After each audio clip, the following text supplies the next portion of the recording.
Hello, church. My name is Dr. Dezmond Sumter. I practice family medicine as well as sleep medicine in Columbia, South Carolina.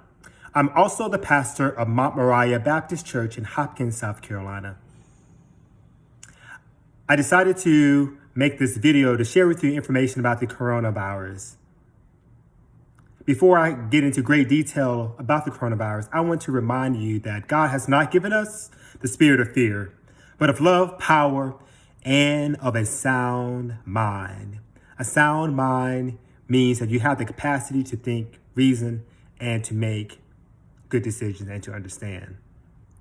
I would like to share with you information so that you can make informed decisions upon facts and not just upon fears.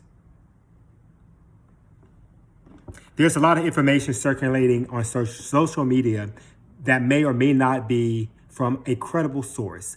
I would like to share with you information from a credible source or from credible sources such as the CDC.gov, the Coronavirus International Conference webcast that I viewed on March the 10th, and information I've learned through reading medical articles presented or printed in journals such as The Lancet and other notable medical journals. A question that you may have is the virus similar to the flu? And I would say this virus differs from the flu in several particular ways, but one in particular that I would like to highlight is that the flu oftentimes kills only 0.05 to 0.1% of those who actually are infected with influenza or the flu.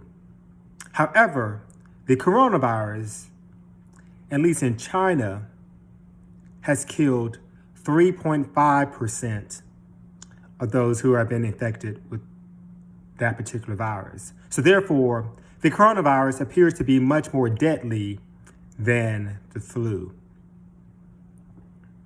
The coronavirus is it's a virus that impacts the respiratory system and can cause mild symptoms such as cough, or it can range even to severe symptoms such as severe pneumonia with respiratory distress requiring ventilatory support.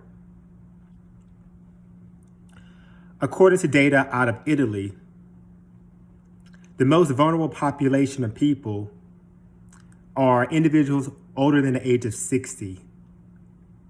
Other people that died from the coronavirus in Italy to date, 97% of them have been older than the age of 60.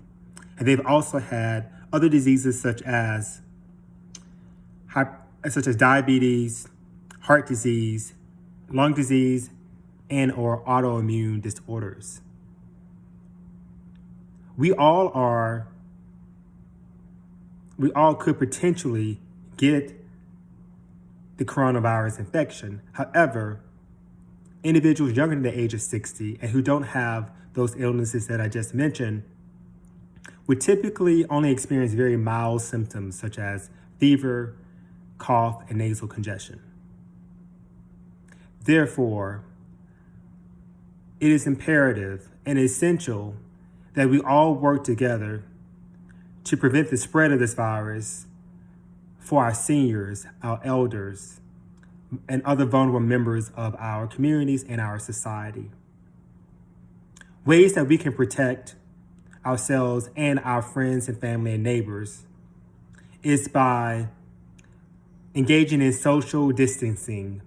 By that, I mean not going into public settings for the next few weeks. Avoid eating out. Avoid going into places of worship where many individuals could potentially gather. Avoid going to community meetings. Avoid being within 6 feet of another person, because that can greatly reduce the likelihood that the virus will spread from you to another person and vice versa. Also, wash your hands frequently with soap and water. Wash your hands for 20 seconds before touching your eyes, nose, mouth, and particularly before eating. Disinfect surfaces that you touch often Clean your keyboards and your laptops. Clean your desks, your mouse for your keyboard or your laptop.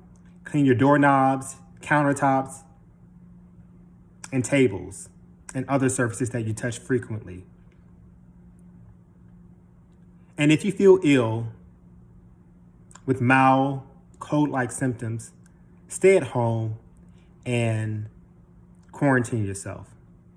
If you develop very mild shortness of breath, but you can still speak in incomplete sentences, call your doctor's office or your local ER to determine if you should come to them or go to a remote testing site to see if you have the coronavirus or not. Obviously, if you have severe shortness of breath, meaning that you have difficulty speaking in complete sentences, go directly to your local ER for medical evaluation. I will end by saying, during this time, we have to remember to pray without ceasing, and follow the advice of public health professionals and doctors.